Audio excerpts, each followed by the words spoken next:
আজকে আমি যে বিষয়টা নিয়ে আলোচনা করতে চলেছি সেটা হচ্ছে ওহম সূত্র। এবং এই সূত্র সম্পর্কে তোমাদের আগে থেকেই পূর্ব পরিচিতি রয়েছে। ওহম সূত্র তোমরা আগে পড়েছো, ক্লাস 10-এ পড়েছো। তাই এই ওহম সূত্র আবার একবার আমাদের এই সিলেবাসে রয়েছে, আমাদেরকে পড়ে নিতে হবে একটু। এখন এই ওহম সূত্র আসার আগে আমাদের একটু আগের দিনের যে ক্লাসটা আলোচনা হয়েছে সেখানে আমরা বলেছিলাম যে কোনো পরিবাহীর মধ্য দিয়ে তড়িৎ প্রবাহ যেতে গেলে আমাদের কোনো তড়িৎ উৎসের প্রয়োজন, এবং কোনো পরিবাহীর দুই প্রান্তের যদি বিভবের পার্থক্য থাকে তবেই ওই পরিবাহীর মধ্য দিয়ে তড়িৎ প্রবাহ হয়ে থাকে। এখন এই বিভব পার্থক্য থাকার ফলে পরিবাহীর মধ্য দিয়ে তড়িৎ প্রবাহ হয়। তা এই তড়িৎ প্রবাহ বা তড়িৎ প্রবাহ মাত্রার সঙ্গে বিভব পার্থক্যের যে সম্পর্ক, সেই সম্পর্কটাই ওহম সূত্র দ্বারা বিবৃত হয়ে থাকে, বা ওহম সূত্রই তড়িৎ প্রবাহ মাত্রা এবং বিভব প্রভেদের মধ্যে সম্পর্কটা প্রতিষ্ঠা করে থাকে। সেই জন্য আমাদের ওহম সূত্রটা পড়ার প্রয়োজন হয়, এবং খুব ইম্পর্টেন্ট সূত্র এটা প্রবাহী তড়িৎ বিজ্ঞানে বা কারেন্ট ইলেকট্রিসিটি যে আমাদের বিষয় রয়েছে সেখানে। তো ওহম সূত্রের প্রথমেই আমাদের বিবৃতিটা পড়তে হয়, বিবৃতিটা জানতে হয়। ওহম সূত্রের বিবৃতিটা হচ্ছে তাপমাত্রা, উপাদান এবং অন্যান্য ভৌত অবস্থা অপরিবর্তিত থাকলে কোনো পরিবাহীর মধ্য দিয়ে তড়িৎ প্রবাহ মাত্রা ওই পরিবাহীর দুই প্রান্তের বিভব পার্থক্যের সমানুপাতিক। তো সেই বিবৃতিটা আমাদের তো করতেই হয়, তোমাদের আগে থেকেই করা আছে, তবু বিবৃতিটা আমাদের একটু করে নিতে হবে। দেখো, তাপমাত্রা, উপাদান, অন্যান্য ভৌত অবস্থা অপরিবর্তিত থাকলে কোনো পরিবাহীর প্রবাহ মাত্রা তার দুই প্রান্তের বিভব পার্থক্যের সমানুপাতিক হয়। এটা ওহম সূত্রের বিবৃতি। এখন এটাকে আমরা একটু ব্যাখ্যা করতে পারি, যে ধরা যাক একটা পরিবাহী, এটা একটা আমি পরিবাহী ধরলাম। এই পরিবাহীর দুটো প্রান্ত, ধরা যাক আমি নাম দিলাম একটা এ প্রান্ত, একটা বি প্রান্ত। এখন এই পরিবাহীর এ প্রান্ত বা এ বিন্দু এবং বি বিন্দু বললাম, এ বিন্দুর বিভব যদি আমরা ভিএ ধরি এবং বি বিন্দুর বিভব যদি ভিবি ধরি, এছাড়া যদি আমরা VA is greater than VB ধরে থাকি, তাহলে এ প্রান্ত থেকে বি প্রান্তের দিকে বা এ বিন্দু থেকে বি বিন্দুর দিকে তড়িৎ প্রবাহিত হবে, এবং সেই যে তড়িৎ প্রবাহিত হবে তার প্রবাহ মাত্রাটা বা তড়িৎ প্রবাহটাকে আমরা আই দিয়ে প্রকাশ করছি। তাহলে যদি এ এবং বি বিন্দুর মধ্যে এ বিন্দুর বিভব ভিএ এবং বি বিন্দুর বিভব ভিবি হয়, তাহলে বিভব পার্থক্য আমাদের এখানে হয়, বিভব পার্থক্য সিম্পল বিয়োগ করে পাওয়া যায়, বিভব পার্থক্য ইজ ইকুয়াল টু হবে ভিএ মাইনাস ভিবি।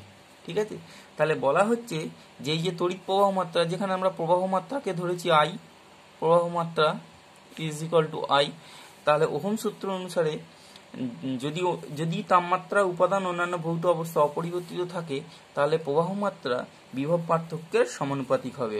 অর্থাৎ এখান থেকে আমরা তাহলে ওহম সূত্র থেকে লিখতে পারি যে I is proportional to VA minus VB.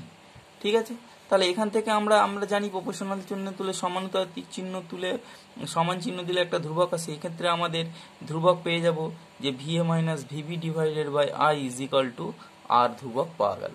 এটা একটা ধ্রুবক, সমানুপাতিক ধ্রুবক, এবং এই আর ধ্রুবককে পরিবাহীর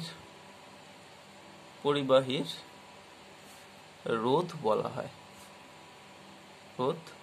হয়। ঠিক আছে, অনেক সময় রোধকে রোধকও বলা হয়ে থাকে, রোধ বা রোধক বলা হয়ে থাকে, আমরা রোধ বলবো যে আর রোধ বলা হয়। এখন যদি আমরা এই VA minus VB is equal to V ধরি, যদি এটা আমরা ধরে থাকি, বারবার ভিএ মাইনাস ভিবি না লিখে সেই পার্থক্যটা তো একটা ভ্যালু হবে, সেটা ভি ধরি, তাহলে এই সম্পর্কটা থেকে আমরা পাবো V by I is equal to R. অথবা এগুলোকে আমরা অ্যারেঞ্জ করে লিখতে পারি যে আর ইজ ইকুয়াল টু এখান থেকে আমরা যেমন ভি বাই আইটা পেলাম, আরও সম্পর্ক আমরা এখান থেকে পেয়ে যাব, এটা একটা মূল সম্পর্ক। এছাড়া আমরা পেয়ে যাব যে ভি সমান আই ইন্টু আর, এটাও একটা সম্পর্ক। এবং এখান থেকে আমরা আরও পেয়ে যাব যে I is equal to V by R, এটাও একটা সম্পর্ক। তাহলে এগুলো মূল একটাই সম্পর্ক, সেই সম্পর্কটাকে বিভিন্নভাবে আমরা প্রকাশ করতে পারি, এইভাবে আমরা প্রকাশ করতে পারি। তাহলে এটা গেল আমাদের ওহম সূত্র যে বিবৃতি, তার ম্যাথমেটিক্যাল টার্ম হিসাবে আমরা পেতে পারি V is equal two I এর সম্পর্ক। এখন এই সম্পর্ক অনুযায়ী আমরা দেখতে পাচ্ছি যে যে যদি কোনো পরিবাহীর দুই প্রান্তের বিভব পার্থক্য স্থির রাখা হয়, কোনো পরিবাহীর দুই প্রান্তের বিভব পার্থক্য that is equal to V স্থির থাকলে বিভব পার্থক্য স্থির থাকলে এই সম্পর্ক থেকে আমরা দেখাতে পারি যে V is equal two I এর সম্পর্ক থেকে থাকলে আর এর মান বাড়লে আই এর মান হ্রাস পাবে যেহেতু গুণফলটা ধ্রুবক হচ্ছে, বা আর এর মান কমলে আই এর মান বৃদ্ধি পাবে। তাহলে এখান থেকে আমরা কি বুঝতে পারলাম যে আর রাশিটি দ্বারা বোঝাচ্ছে যে আর এর মান হ্রাস বৃদ্ধির ফলে পরিবাহীতে প্রবাহ মাত্রার বৃদ্ধি হ্রাস ঘটবে। অর্থাৎ কি বুঝতে পারছি যে এই আর ঠিক করে দেবে যে পরিবাহীর প্রবাহ মাত্রাটা বেশি পরিমাণ যাবে না কম পরিমাণ যাবে। অর্থাৎ পরিবাহীর যে প্রবাহ মাত্রা, সেই প্রবাহ মাত্রাকে কন্ট্রোল করবে বা বাধা দান করবে। কতটা বেশি পরিমাণ বাধা দান করবে বা কম পরিমাণ বাধা দান করবে সেটা আর নির্ভর করবে। সেই জন্যই এক্ষেত্রে আর রাশিটিকে পরিবাহীর বাধা বা রোধ বলা হয়। ঠিক আছে, তাহলে এখান থেকে আমরা রোধের একটা সংজ্ঞা পেয়ে যাব যে রোধ হলো কোনো পরিবাহীর একটা ধর্ম, যে ধর্মের জন্য পরিবাহীর মধ্য দিয়ে তড়িৎ প্রবাহকে বাধা প্রদান করবে।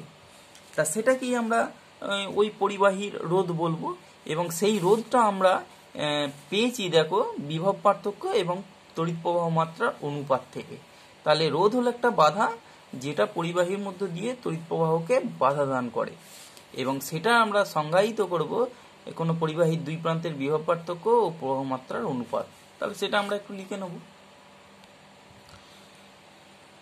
তাহলে রোধ যে ধর্মের জন্য কোনো পরিবাহী ওর মধ্য দিয়ে তড়িৎ প্রবাহকে বাধা দেয় তাকে ওই পরিবাহীর রোধ বলে। এখন এই রোধটা আমরা ওহম সূত্র থেকে কিভাবে সংজ্ঞায়িত করতে পারি? ওহম সূত্র থেকে আমরা যেটা পেয়েছি সেটা হচ্ছে কোনো, আর অন্যভাবেও আমরা রোধটাকে বলতে পারি যে কোনো পরিবাহীর দুই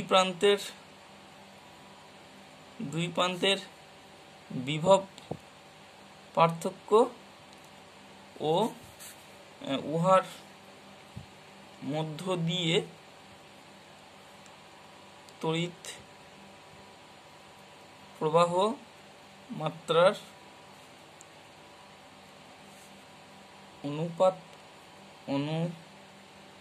অনুপাতকেই রোধ বলা হয়, ওই পরিবাহীর আর কি অনুপাতকেই ওই পরিবাহীর রোধ বলা হয়। ঠিক আছে, কারণ আমরা এখানে দেখে নিলাম R is equal to V by I, এর সম্পর্কটা আমরা ওহম সূত্র থেকে পেয়েছি।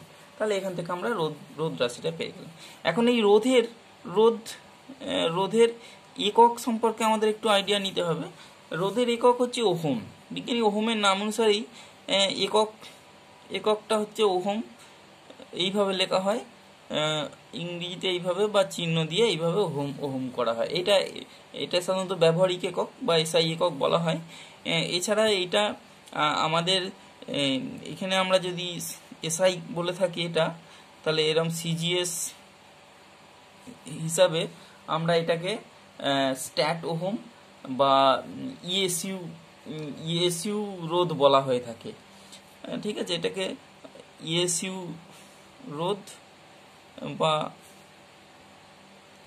স্ট্যাট ওহম, এইভাবেও এটাকে আমরা বলে থাকি। অর্থাৎ সিজিএস পদ্ধতিতে আমরা রোধের এককটাকে এরকমভাবে বলে থাকি এবং এদের মধ্যে সম্পর্ক রয়েছে, আমরা সেটা একটু দেখে নেব যে সম্পর্কটা কি রয়েছে।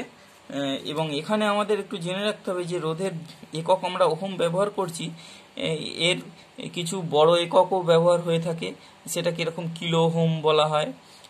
তারপর এছাড়া রয়েছে আমাদের মেগা ওহম বলা হয়, যেটাকে এরকম এরকম চিহ্ন দিয়ে বলা হয়, এবং 1 kilo ohm is equal two 10⁻³ ohm, 1 mega ohm is equal two 10⁻⁶ ohm. এইভাবে আমাদের সম্পর্কগুলো মনে রাখতে হয়, কারণ আমাদের যখন অঙ্ক বা গাণিতিক সমস্যার সমাধান করতে হবে তখন এইভাবে আমাদের পরিবর্তন করে নিতে হবে। এবং এই যে ইএসইউ রোধ এবং ওহম, এই দুটোর মধ্যেও সম্পর্ক আমাদের একটু জেনে রাখতে হয়, সেটা বের করে নেওয়া যায়, সেটা আমি একটু পরে আসছি যে সম্পর্কটা আমরা এখান থেকে বের করে নিতে পারবো। এবং মানটা শুধু আমি লিখে দিচ্ছি এরকম যে 1 ওহম ইজ ইকুয়াল টু হয়ে যায় 1.1 ইন্টু 10⁻⁻12 ইএসইউ রোধ। এটা আসে কি করে একটু পরে আসছি, এই সম্পর্কটা আসে এইভাবে আমরা বিভিন্ন ধরনের রোধের এককগুলো পরিচিতি পেয়ে থাকি। ঠিক আছে, এখন আমরা দেখে নেব যে এই ওহম সূত্র থেকে এই যে ভিআই ক্যারেক্টারিস্টিক্সটা কিরকম হয়। অর্থাৎ প্রবাহ মাত্রার সঙ্গে বিভব প্রভেদের যে লেখচিত্র, সেটা আমরা এরকম ভিআই বা আইভি ক্যারেক্টারিস্টিক্স এই লেখচিত্র কিরূপ হবে সেটা আমরা একটু দেখে নেব। আমরা যেটা দেখেছি যে I is equal two V/R, এই সম্পর্কটাকে যদি একটু গুছিয়ে নেওয়া যায় সেটা লেখা যায় এইভাবে 1/R ইন্টু ভি। এবং এটা এই যে সম্পর্কটা, অর্থাৎ I is equal two 1/R into V, এটা খানিকটা Y is equal to mx এই সম্পর্কের সঙ্গে সিমিলারিটি লিখে বলা যেতে পারে যে যদি আমরা x অক্ষ বরাবর ভি কে প্লট করে থাকি এবং ওয়াই অক্ষ বরাবর আই কে যদি প্লট করে থাকি, তাহলে এটা যে লেখচিত্রকে প্রকাশ করবে সেটা হচ্ছে মূলবিন্দুগামী একটা সরলরেখা। ঠিক আছে, এই ওয়ে যে সরলরেখাটা এরকম একটা লেখচিত্র হবে মূলবিন্দুগামী। Y is equal to mx plus Y is equal to mx, যেখানে mx প্লাস সি থাকলে সেটা অন্যরকম হতো, যেহেতু সিটা ইজ ইকুয়াল টু 0, সেজন্য ওয়াই ইকুয়াল টু mx একটা মূলবিন্দুগামী সরলরেখা হয়। এবং যার ক্ষেত্রে এখানে নতি হয় m, তাহলে এক্ষেত্রে নতি যেটা হচ্ছে নতি ইজ ইকুয়াল টু হয়ে যাবে এখানে 1/R। এর ক্ষেত্রে নতি হয় m, নতি ইজ ইকুয়াল টু m হয়, তাহলে এক্ষেত্রে নতি হবে 1/R। তাহলে মূলবিন্দুগামী একটা সরলরেখা প্রকাশ করে। তা এই যে লেখচিত্র, অর্থাৎ মূলবিন্দুগামী সরলরেখা যে সমস্ত পরিবাহীগুলোর ক্ষেত্রে প্রযোজ্য হয় সেই সমস্ত পরিবাহীগুলোকে ওহমীয় পরিবাহী বলা হয়। ওহমীয় পরিবাহী যারা এই ভিআই বা আইভি লেখচিত্র মেনে চলে, বা যারা ওহম সূত্র মেনে চলে তাদিকে ওহমীয় পরিবাহী বলা হয়। যে কোনো পরিবাহী, উদাহরণ হিসাবে যে কোনো পরিবাহী, এই যেমন তামা, লোহা, অ্যালুমিনিয়াম, সবাই কিন্তু যে কোনো পরিবাহী, কিন্তু যে কোনো পরিবাহী তার সে কিন্তু ওহমীয় পরিবাহী। ঠিক আছে, তাহলে ওহমীয় পরিবাহী। এবং যে সমস্ত পরিবাহীগুলো বা যারা ওহম সূত্র মেনে চলে না তাদেরকে বলা হবে অওহমীয় পরিবাহী। যেমন বিভিন্ন ধরনের যে আমাদের ভ্যাকাম নলগুলো রয়েছে, অর্থাৎ ডায়োড যে সমস্ত রয়েছে, ডায়োড, তারপর হচ্ছে তড়িৎ বিশ্লেষ্য পদার্থ, এছাড়া যে অর্ধপরিবাহীগুলো রয়েছে, অর্ধপরিবাহী,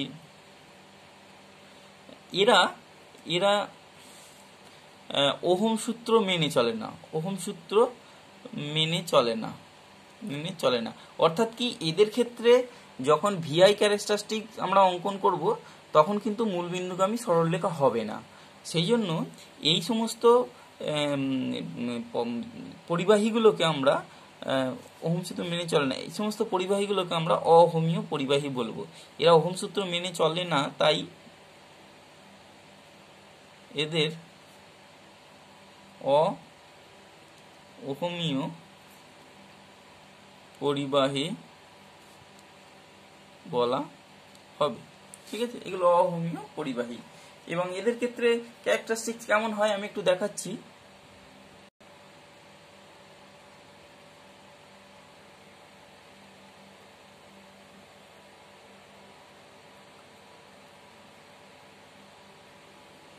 এখন আমরা দেখে নেব যে অর্ধপরিবাহী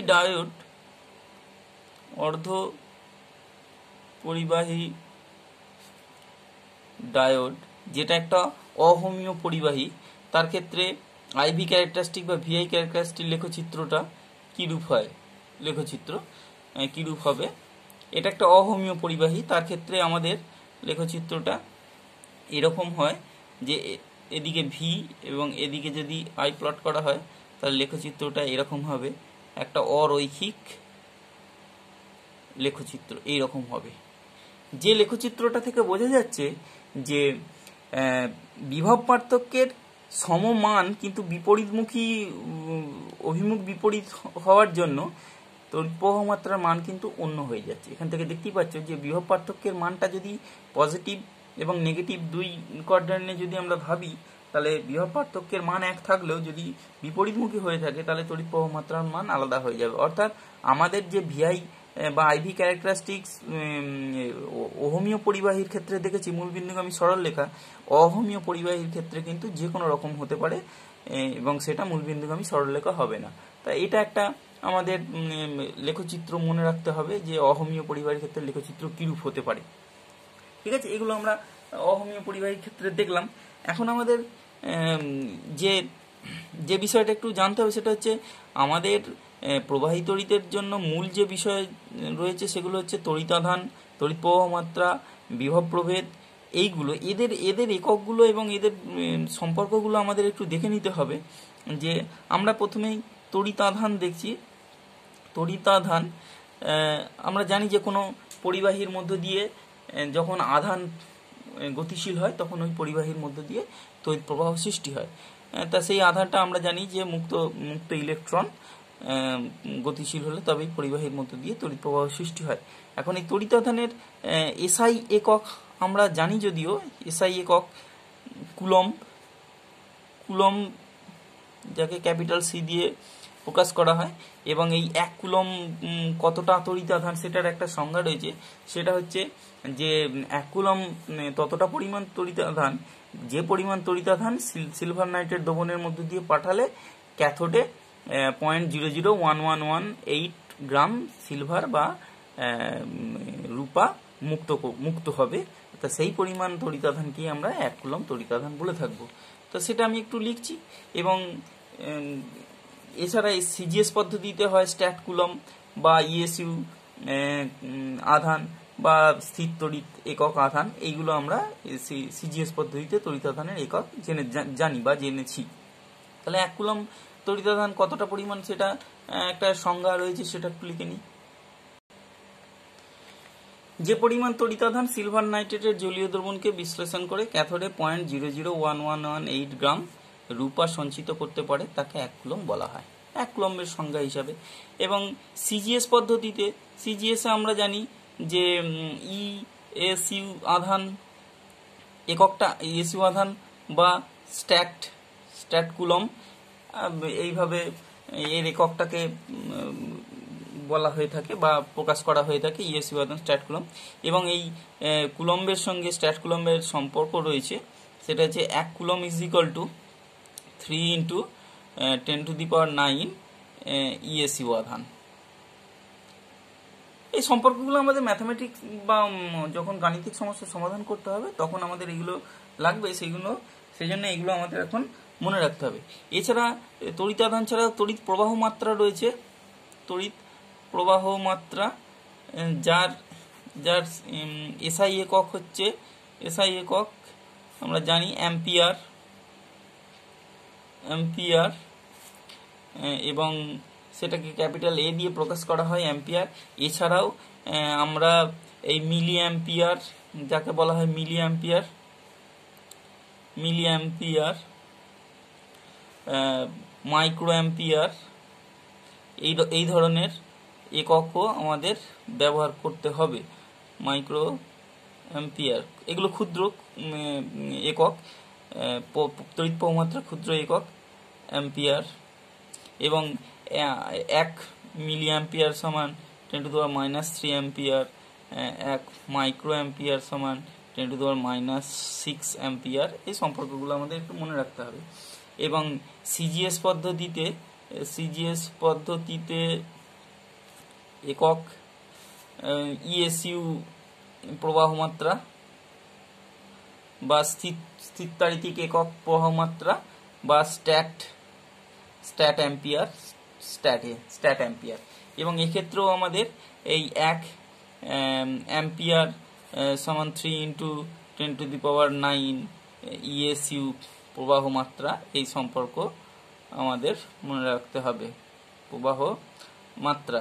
এছাড়াও আমাদের তড়িৎ চুম্বকীয় একক রয়েছে প্রবাহ মাত্রার, যেটাকে আমরা বলে থাকি ইএমইউ প্রবাহ মাত্রা, ইলেকট্রোম্যাগনেটিক ইউনিট প্রবাহ মাত্রা। এবং এদের মধ্যে সম্পর্ক রয়েছে যে 1 ইএমইউ প্রবাহ মাত্রা সমান 10 অ্যাম্পিয়ার হয়। এটা আমাদের একটু মনে রাখতে হবে, এরকম তড়িৎচুম্বকীয় এককও হয়ে থাকে। এছাড়া বিভব পার্থক্যের ক্ষেত্রে আমরা জানি সবাই বিভব পার্থক্যের আমরা জানি যে এসআই একক হচ্ছে ভোল্ট, ক্যাপিটাল ভি দিয়ে প্রকাশ করা হয়। এছাড়া এই ভোল্টটাকে আমরা এরকম মিলি ভোল্ট, কিলো ভোল্ট এইভাবেও প্রকাশ করে থাকি, যেখানে 1 মিলি ভোল্ট সমান 10⁻³ ভোল্ট, 1 কিলো ভোল্ট সমান 10⁻³ ভোল্ট, এরকম আমরা ভোল্ট এককে প্রকাশ করে থাকি। বিভব পার্থক্য এবং তড়িৎচালক বলেরও একক যে ভোল্ট হয় আগে আমরা পড়ে এসেছি। এছাড়াও সিজিএস পদ্ধতিতে সিজিএসে হয় ইএসইউ বিভব বা স্থিরতারিতিক একক বিভব এবং বা স্ট্যাট ভোল্ট হয়ে থাকে। এবং 1 ইউএসইউ বিভবের সঙ্গে বা স্ট্যাট ভোল্টের সঙ্গে ভোল্টের একটা সম্পর্ক রয়েছে, এবং সেই সম্পর্কটা হচ্ছে 1 ভোল্ট = 1/300 ইএসইউ বিভব। এগুলো আমাদের সব রিলেশনগুলো একটা থেকে আরেকটা পরিবর্তন করতে গেলে রিলেশনগুলো আমাদের মনে রাখতে হবে। এছাড়াও তড়িৎ চুম্বকীয় এককও হয় ইএমইউ বিভবও হয়। এবং 1 ইএমইউ বিভব সমান 10⁻⁸ ভোল্ট হয়। এই সম্পর্কগুলো আমাদের একটু মনে রাখতে হবে। তাহলে এইভাবে আমরা বিভব পার্থক্যের বিভিন্ন একক পেয়ে যাব। এখন রোধের ক্ষেত্রে দেখো, আমরা দেখেছি যে রোধের ক্ষেত্রে আমরা পেয়েছি যে R = V/I। এখন এই যদি আরটাকে আমরা 1 ওহম লিখে থাকি, তাহলে 1 ওহম = হবে 1 ভোল্ট / 1 অ্যাম্পিয়ার। ঠিক আছে, এখান থেকে আমরা 1 ওহমের একটা সংজ্ঞা, 1 ওহম রোধের বা রোধের সংজ্ঞা আমরা পেয়ে যাব। কি সেটা হচ্ছে যে কোনো পরিবাহীর দুই প্রান্তের বিভব পার্থক্য যদি 1 ভোল্ট করা ফলে ওর মধ্যে দিয়ে 1 অ্যাম্পিয়ার তড়িৎ প্রবাহিত হয়, তাহলে ওই পরিবাহীর রোধ তখন আমরা বলবো 1 ওহম। ঠিক আছে, তাহলে এটা আমরা লিখে নিতে পারবো যে কোনো পরিবাহীর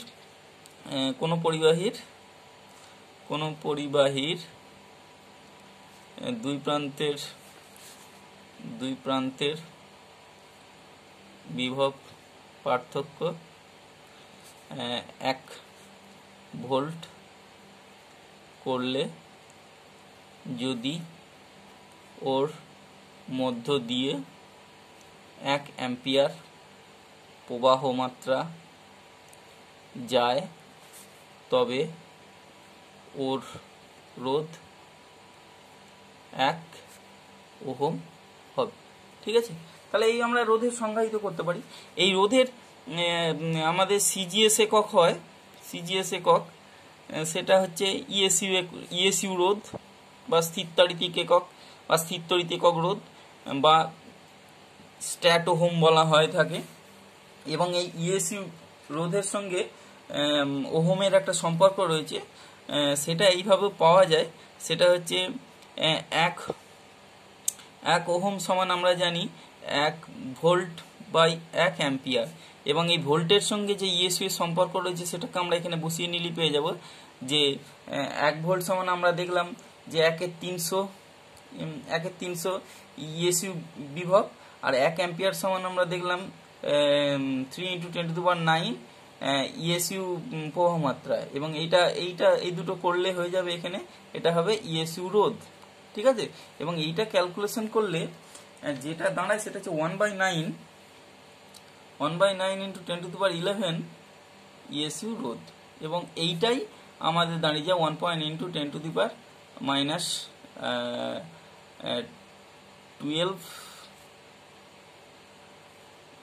সরি এটা মাইনাস হবে -11 -12 ইএসইউ রোধ, যেটা আগে বলা হয়েছিল আর কি, যে সম্পর্কটা কি হয়। তাহলে সেই সম্পর্কটা এইভাবে আসে, এবং সেটা একটু মনে রাখার যে 1 ohm is equal two 1.1 × 10⁻12 ESU রোধ। এছাড়াও ইএমইউ রোধও হয়ে থাকে, ইএমইউ রোধও হয়, রোধের যে তড়িৎচুম্বকীয় একক সেটা হয়ে থাকে, এবং সেক্ষেত্রে 1 ওহম ইজ ইকুয়াল টু হয়ে যায় 10⁹ ইএমইউ রোধ। এই সম্পর্কগুলো একটু তোমাদের মনে রাখতে হবে, কারণ আমাদের বিভিন্ন সময় এই একক পরিবর্তনের প্রয়োজন হয় গাণিতিক সমস্যার সমাধানের ক্ষেত্রে, সেই জন্য আমাদের এগুলো মনে রাখতে হবে। ঠিক আছে, এই পর্যন্তই রইল আজকে।